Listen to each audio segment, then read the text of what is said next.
बिस्मिल्लाहिर्रहमानिर्रहीम। अस्सलामु अलैकुम मेरे अज़ीज़ दोस्तों, हम उम्मीद करते हैं कि आप खैरियत से होंगे। प्यारे दोस्तों, मुहर्रमुल हराम का महीना शुरू हो चुका है और इस महीने के साथ नया इस्लामी साल का भी आगाज़ हो चुका है और हर मुसलमान को चाहिए कि नए साल का आगाज़ ऐसे कामों से करे जो उसके लिए पूरे साल के लिए बरकत का बाइस बन जाए और ऐसे काम न करे जो उसके लिए पूरे साल के लिए बेबरकती और परेशानियों का सबब बनते हैं। अगर आप नए साल के आगाज़ ही में ये आज़्म कर लेते हैं कि आप वो काम नहीं करेंगे जो अल्लाह पाक की नाराज़गी और बेबरकती का बाइस बने, तो इंशाअल्लाह आपका पूरा साल पुरसुकून गुज़रेगा। और अगर आप ऐसे काम करते रहेंगे जो घर में बेबरकती का बाइस हैं, तो फिर इस बात के लिए तैयार हो जाएं कि आपका घर परेशानियों का मरकज़ हो जाए। आज की वीडियो में हम आपको ऐसे कामों के बारे में बताने वाले हैं कि जिनको आपने मुहर्रम के महीने में हरगिज़ नहीं करना है और ये आज़्म करना है कि आपने पूरे साल ये काम नहीं करना, ताकि आपके घर की परेशानियां दूर हो जाए और आपके घर में खैर व बरकत आ सके।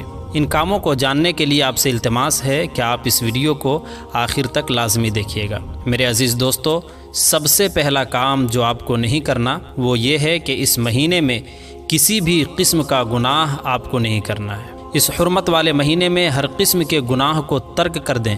याद रहे कि हमारी ज़िंदगी में परेशानियों की सबसे बड़ी वजह जो है वो गुनाहों की कसरत है। गुनाह चाहे छोटा हो या बड़ा हो, वो इंसान की ज़िंदगी में परेशानी का सबब बनता है। जैसा कि इरशाद बारी ताला है, वमा असाबकुम मिन मुसीबतिन फबिमा कसबत ऐदीकुम व याफू अन कसीर। सूरह शूरा आयत नंबर 30। तर्जुमा, और तुमको जो कुछ मुसीबत पहुंचती है वो तुम्हारे ही हाथों की कमाई है और बहुत सारे गुनाहों से तो अल्लाह तबारक व तआला दरगुज़र फरमा देता है। इसलिए चाहिए कि हर इंसान अपना मुहासबा खुद करे और ये देखने की कोशिश करे कि उसके अपने और उसके घर वालों के ऐसे कौन से आमाल हैं जो अल्लाह को नाराज़ करने वाले हैं और वो कौन से गुनाह हैं जिनकी वजह से अल्लाह उनसे नाराज़ है, और इन गुनाहों की वजह से घर में गुर्बत, बेबरकती और परेशानी का सामना है। दोस्तों, यहाँ दो बातें काबिल ज़िक्र हैं। एक तो ये कि जब भी ज़िंदगी में परेशानी आए, मुसीबत आए, तो अपने अल्लाह की तरफ रुजू करें और इन परेशानियों से निजात के लिए अल्लाह रब्बुल इज़्ज़त ही से दुआ मांगें। किसी आमिल, किसी बाबा के पास अपनी परेशानियों को लेकर हरगिज़ ना जाएं। याद रहे कि ये लोग आपकी परेशानी को ख़त्म तो हरगिज़ नहीं कर सकते, अलबत्ता ये आपकी परेशानी को बढ़ा ज़रूर देते हैं। ये आपको मज़ीद परेशानियों में डाल देते हैं, मज़ीद वसवसों में ये आपको डाल देते हैं।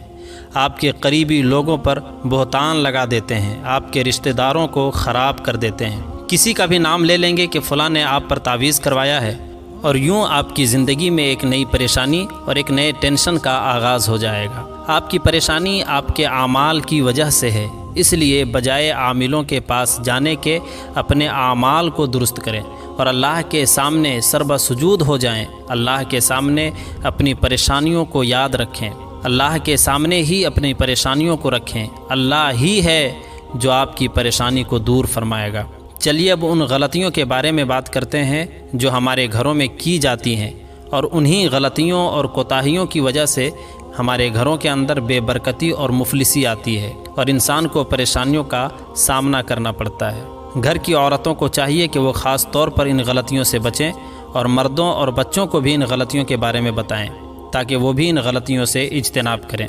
अगर औरतें ख़ुद इस वीडियो को सुन रही हैं तो बहुत बेहतर, वरना ये वीडियो अपने ख़वातीन को एक बार ज़रूर दिखाएं ताकि वो भी इन कामों के बारे में जान सकें और इन कामों से इज्तनाब करें। ये गलतियाँ मुलाहज़ा फरमा लीजिए। ख़वातीन को चाहिए कि शाम के वक्त झाड़ू ना लगाएं और ना ही सफाई का एहतमाम करें, क्योंकि शाम के वक्त झाड़ू लगाने से घर में बेबरकती आती है। बाज़ औरतें कपड़े वगैरह से शाम के वक्त सफाई कर लेती हैं, ये भी नहीं करनी चाहिए। इसी तरह से घर के अंदर मकड़ी के जालों को साफ़ ना करने से भी बेबरकती और गुर्बत आती है। याद रहे कि मकड़ी के जाले घरों के वीरानी को ज़ाहिर करते हैं और उनको यूं छोड़ देना गुर्बत के आने का सबब होता है। इसीलिए घरों में मकड़ी के जाले नहीं छोड़नी चाहिए। याद रहे कि नंगे सर खाना पकाने से भी घर में बेबरकती आती है। اس لیے عورتوں کو چاہیے کہ کھانا بناتے وقت اپنے سر کو دوپٹے سے اچھی طرح ڈھانپ لے۔ اسی طرح سے عورتوں کا ننگے سر برتن دھونا اور ننگے سر کپڑے دھونا بھی گھر کے اندر بے برکتی کا سبب بنتا ہے۔ عورتوں کو چاہیے کہ اپنے سر کو ننگا نہ رکھیں، کیونکہ عورت کے لیے حکم ہے کہ اس کا بال بھی کسی غیر محرم مرد کو نظر نہیں آنا چاہیے۔ مہمان کے آنے پر ناراضگی کا اظہار کرنا گھر میں بے برکتی کا ایک بہت بڑا سبب ہے۔ مطلب یہ کہ گھر میں مہمان آنے پر خوش نہ ہونا، بلکہ یہ سوچنا کہ یہ کیوں آ گیا ہے، اور منہ بنانا، یہ بات اللہ کو ناپسند ہے، بلکہ مہمان کو تو اللہ کی رحمت کہا گیا ہے۔ اس لیے جو کوئی بھی مہمان کی آمد پر ناراض ہوتا ہے تو اس کے گھر میں غربت آتی ہے۔ یاد رہے کہ مہمان کے بارے میں کہا گیا ہے کہ مہمان اپنا رزق اپنے ساتھ لے کر آتا ہے، اس لیے یہ نہیں سوچنا چاہیے کہ مہمان کے آنے کی وجہ سے آپ کے رزق پر فرق پڑے گا۔ ایک اور کام جو عورتیں کرتی ہیں وہ ہے گھر میں کوڑا کرکٹ اکٹھا کر کے چھوڑ دینا، یعنی جب بھی جھاڑو لگایا تو کوڑا کرکٹ ایک کونے میں جمع کر کے چھوڑ دیا اور اس کو صحیح جگہ پر ٹھکانے نہ لگانا۔ یہ کام بھی گھر میں بے برکتی اور پریشانی لانے کا سبب ہوتا ہے۔ ٹوٹے ہوئے کنگھے سے بال سنوارنا، ٹوٹے ہوئے کنگھے کو استعمال کرنا، یہ بھی گھر میں غربت کا سبب بنتا ہے۔ اور بیت الخلاء میں بغیر کسی ضرورت کے باتیں کرنا، یہ کام بھی ایسا ہے جو گھر میں غربت کے آنے کا باعث بن سکتا ہے۔ یاد رہے کہ بیت الخلاء میں بات کرنے کی سخت ممانعت آئی ہے۔ بہت شدید ضرورت ہو تو بات کر لے، ورنہ اس کام سے اجتناب کریں۔ اس عادت میں بھی اکثر خواتین ہی مبتلا ہوتی ہیں۔ کوئی کام یاد آ گیا تو بیت الخلاء ہی سے اس کے بارے میں بات کرنا شروع کر دیتی ہیں۔ دوستو، ناخن کو دانتوں سے کاٹنا یہ بھی ایک بری عادت ہے، اور اس کے بارے میں بھی کہا گیا ہے کہ ایسا کرنے سے گھر میں غربت اور بے برکتی آتی ہے۔ اسی طرح سے ایک اور کام یہ کہ رات میں پینے کے پانی کو کھلا چھوڑ دینا، یعنی رات کو پینے کے پانی کو بغیر ڈھانپے سو جانا۔ یاد رہے کہ رات میں کھانے پینے کے برتن کو ڈھانپنے کی احادیث میں بھی بڑی تاکید آئی ہے، اور ایسا نہ کرنا بھی گھر میں غربت کے آنے کا سبب بتایا جاتا ہے۔ ٹوٹے ہوئے برتن کا استعمال کرنا بھی درست نہیں ہے۔ یاد رہے کہ ٹوٹے ہوئے برتن میں کھانا پینا گھر میں غربت کے آنے کا سبب بھی بنتا ہے۔ اسی لیے چاہیے کہ جو برتن ٹوٹ جائیں یا جن میں درار پڑ جائیں تو ان برتنوں کو سائیڈ کر دیا جائے۔ ایک کام اور یہ ہے کہ گھر کے دروازے کو کھول کر بلا وجہ گھر کے دروازے میں بیٹھے رہنا، یہ کام بھی ایسا ہے جو گھر میں غربت اور بے برکتی لاتا ہے۔ اور عورتوں کی یہ عادت ہوتی ہے کہ وہ اکثر دروازہ کھول کر کھڑی ہو جاتی ہیں اور دوسری عورتوں سے باتیں کر رہی ہوتی ہیں۔ ایسا کرنے سے اجتناب کی ضرورت ہے۔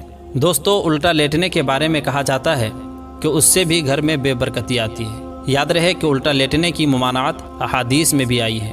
انسان کو چاہیے کہ دائیں کروٹ لیٹے یا بائیں کروٹ لیٹے یا سیدھا لیٹے، لیکن الٹا لیٹنے سے اجتناب کرے۔ اسی طرح سے فجر کی نماز کے بعد سو جانا بھی گھر میں بے برکتی لاتا ہے۔ یاد رہے کہ یہ وقت اللہ کی رحمتوں اور برکتوں کے نزول کا وقت ہوتا ہے، اور اسی وقت میں انسان کا رزق بھی تقسیم کیا جاتا ہے۔ لیکن جب انسان اس وقت غفلت کی نیند سو رہا ہوتا ہے تو اس وقت کا سونا اس کے لیے غربت کے آنے کا سبب بنتا ہے۔ اگر دیکھا جائے تو پہلے فجر کی نماز ہی قضا کر دی جاتی ہے، اور اگر پڑھی بھی جائے تو اس کے بعد سو جانا ایک عام سی عادت بن چکی ہے۔ قبرستان میں ہنسنا سخت گناہ ہے۔ یاد رہے کہ قبرستان ایسی جگہ ہے جہاں انسان کو اپنی موت کو یاد کرنا چاہیے۔ جو کوئی بھی قبرستان میں ہنستا ہے اس کی یہ عادت بھی اس کے لیے غربت اور پریشانی کے آنے کا سبب بنتی ہے۔ دوستو، یہ ایسے کام ہیں کہ ان سے آپ نے محرم الحرام کے مہینے میں بھی اجتناب کرنا ہے، اور یہ نیت کرنی ہے کہ آپ یہ کام پورا سال نہیں کریں گے۔ خود بھی ان کاموں سے دور رہیں، اور اس ویڈیو کو اپنے پیاروں کے ساتھ زیادہ سے زیادہ شیئر کریں تاکہ وہ بھی ان کاموں سے دور رہ کر اپنے گھر کو پریشانیوں سے بچا سکیں۔ ہم یہ امید کرتے ہیں کہ آپ کو ہماری آج کی یہ ویڈیو ضرور پسند آئی ہوگی۔ اگر آپ کو ہماری آج کی یہ ویڈیو پسند آئی ہے تو ویڈیو کو لائک کریں، شیئر کریں، اور کمنٹس میں اپنی قیمتی رائے کا اظہار ضرور کریں۔ اور ہاں، اگر آپ نے چینل کو سبسکرائب نہیں کیا ہے تو ابھی آپ ہمارے چینل کو سبسکرائب کریں، اور ساتھ ہی بیل کے بٹن کو بھی پریس کر لیں تاکہ ہماری آنے والی اور بھی معلوماتی ویڈیوز کا نوٹیفیکیشن آپ تک پہنچتا رہے۔ اگر زندگی نے وفا کی تو ملیں گے ایک نئی ویڈیو کے ساتھ، تب تک کے لیے خدا حافظ۔